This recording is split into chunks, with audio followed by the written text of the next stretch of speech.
এখানে দুটো মাইক্রোফোন আছে আর একটা receiver. Basically this is a complete microphone module যেখানে দুটো ট্রান্সমিটার আছে আর একটা রিসিভার আছে। তো এটার অপারেশনটা আমরা ছোট করে দেখে নেব। আমাদের একটা মোবাইল লাগবে। আমি এই মোবাইলে প্রথমে এখানে রাখি, এগুলোকে আগে এখানে রেখে দিয়ে টাইপ সিতে কানেক্ট করি।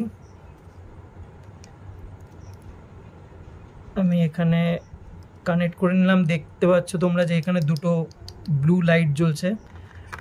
আচ্ছা দেখো, এখানে লাইটগুলো ব্লিপ করছিল, এখন লাইটগুলো হয়ে গেছে স্টিল।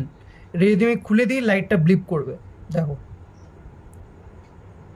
ব্লিপ করছে, মানে it's not yet paired but it's ready to pair.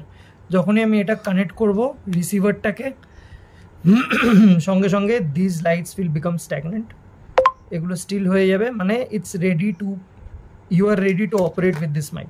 এবার এই মাইকটাকে আপনারা, এখানে ক্লিপ দেওয়া আছে, ক্লিপে কলারে জামা বা গেঞ্জিতে লাগিয়ে ইউ ক্যান অপারেট। এই যে মাইকের মেন ইনপুট, এইখানে মাল্টিপল মডিউলস আছে। মডিউলসের অপারেশনটা আমরা যে ইনস্ট্রাকশন ম্যানুয়াল আছে সেটা দেখে তারপর আপনাদেরকে ইউজ করতে হবে। তো আপাতত এটা ইউজ করে তারপর আপনাদের জানাবো যে এটার ফিডব্যাক বা এটার অ্যাকচুয়াল মানে কীরকম, কতটা ভালো কথা বা মাইকের কাজটা কতটা ভালো হচ্ছে। চলো।